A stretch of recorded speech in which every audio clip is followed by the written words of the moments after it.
Marathon has become a perfect example, because Bungie launched it in March, with 88,337 concurrent players on Steam.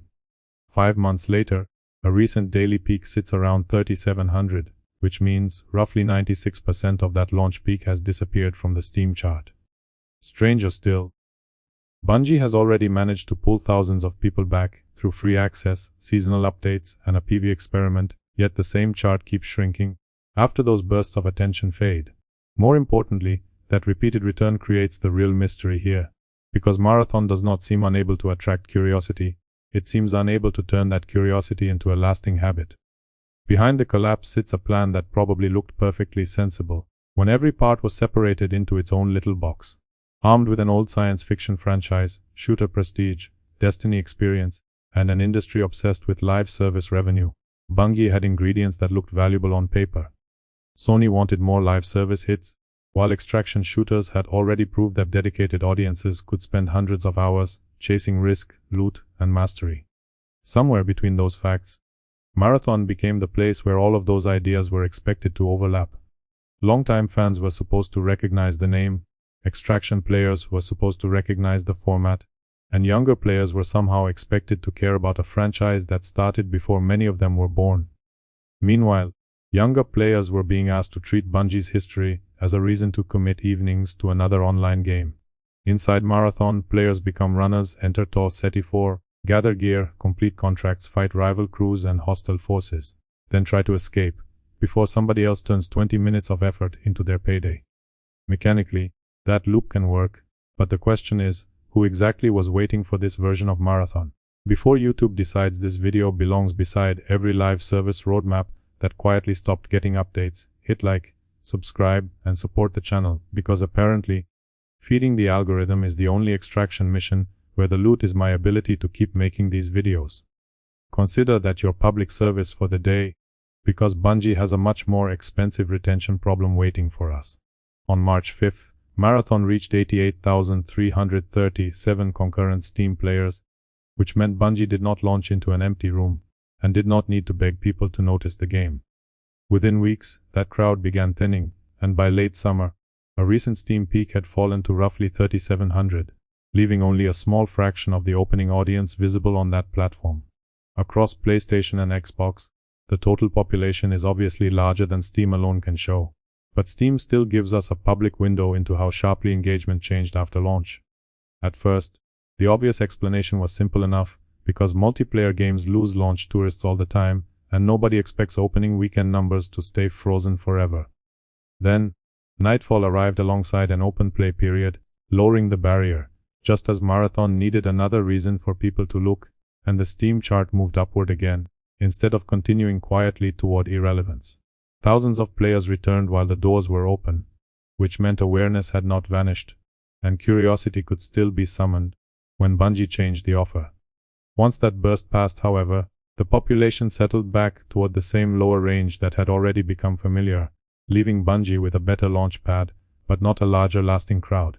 Later Vault Breaker changed the pitch again, by introducing an experimental PvE mode, and the response was immediate enough to push Marathon's Steam peak back toward 15,000.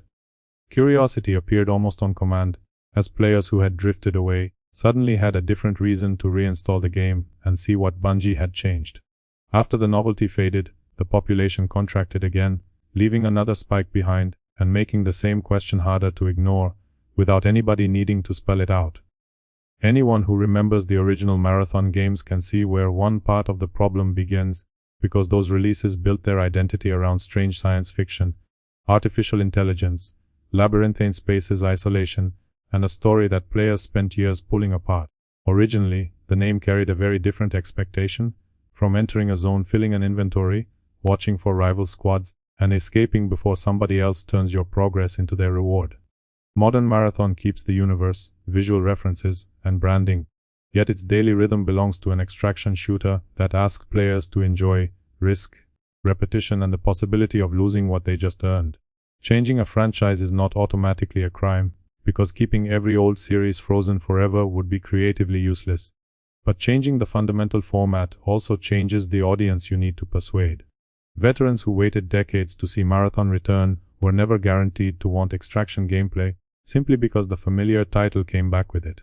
Newer Extraction fans faced the opposite sales pitch, because a franchise born in the 1990s offers very little emotional leverage to somebody who never cared about Bungie's pre-Halo history. Beyond that, those newer players were already being asked for the same resource every live service publisher behaves as if people have in unlimited supply, which is their time. Eventually, every evening marathon earns has to come from somewhere else, whether that means Destiny, Call of Duty, Battlefield, Helldivers, ARC Raiders, another new release, or simply whatever your friends decided to play. Extraction gameplay makes that competition even harsher, because the genre deliberately turns frustration into part of the entertainment, asking players to accept loss, as long as the tension makes another run feel irresistible. Losing 20 minutes of loot can feel brilliant when mastery, progression, social chaos, and eventual victories make you desperate to queue again, but the same loss becomes irritating the second another game sounds more appealing. Consequently, Marathon has to do more than shoot well or look distinctive, because its entire loop depends on convincing you that another risky run deserves the next chunk of your evening. Of course, there is an easy excuse sitting right there, because extraction shooters often fall hard after launch, and no multiplayer game keeps its opening crowd forever. ARC Raiders also lost a huge portion of its launch peak, which makes it tempting to shrug at Marathon and blame the genre for doing what the genre does. Its recent Steam peaks, however, have remained substantially larger than Marathon's, even after the honeymoon period ended and the same competition for player time kicked in. Such a comparison does not mean both games should perform identically, but it removes the comforting explanation that extraction alone accounts for Marathon's much smaller active crowd. With that excuse weakened, Bungie's own response becomes harder to overlook, because the studio has kept changing different parts of the experience, rather than protecting the launch formula as though nothing happened. Free access lowered the barrier, progression received adjustments, Vault Breaker tested PvE, and seasonal content kept creating fresh reasons for people to return. Progression changes targeted the long-term loop, while onboarding work addressed what players encountered when they first stepped through the door. Season 3, announced for September 22nd, goes further by reworking the early game, overhauling perimeter, adding new areas and encounters, introducing another runner shell, and expanding the weapon and equipment pool. Individually, any one of those changes looks like normal live service maintenance, but placed beside the repeated spikes and declines, the sequence grows from small adjustments into a much broader attempt to reshape how people enter and move through Marathon. Curiously, the parts receiving all this attention are not the areas most people would immediately identify as Bungie's historic strengths. Gunplay was never the easiest target, because Bungie still knows how to make weapons feel satisfying when the systems around them cooperate. Movement was never the obvious catastrophe either. While Marathon's strange visual identity remains one of the few elements almost nobody can accuse of looking anonymous. Visually, the game still stands apart from the endless parade of grey military rubble and generic neon sludge that usually appears whenever somebody says the words futuristic shooter. Credit belongs where it is due, because Marathon can look sharp, feel responsive, and produce real tension when a run begins to unravel. Yet, competence makes the player behavior more awkward rather than less, because people are not abandoning a shooter that forgot how first-person combat works. Beautiful presentation cannot create attachment to a franchise somebody never knew. Excellent gunplay cannot turn an extraction skeptic into an extraction fan, and familiar branding cannot make an older Marathon player celebrate a genre shift they never wanted. Instead of one catastrophic defect waiting for a patch, Bungie keeps confronting the mismatch between the people attracted by the name and the people attracted by the format. Alinea Analytics estimated roughly 1.5 million copies sold by late May, with about 68% allegedly on Steam, although those numbers remain third-party estimates, rather than official Bungie totals. Even with that caveat, the estimate makes the story harder to reduce to a failed launch, because plenty of people appear to have bought the game before the population fell. Subsequent spikes reinforce the same point from another direction, since thousands have repeatedly returned whenever Bungie has given them a fresh excuse to look again. Corporate language usually has a label ready for every stage of this process, whether the concern is awareness, discoverability, onboarding, content cadence, engagement conversion, or some other phrase designed to make human behavior sound like plumbing. Publicly, 88,000 Steam players appeared at launch, an open play period pulled another crowd through, and PvE created yet another visible surge, while the lasting population still returned to a much smaller level afterward. By the time a studio has changed access, progression, onboarding, PvE options, major spaces, weapons, equipment, and the early game, the list itself says more than another presentation about engagement ever could.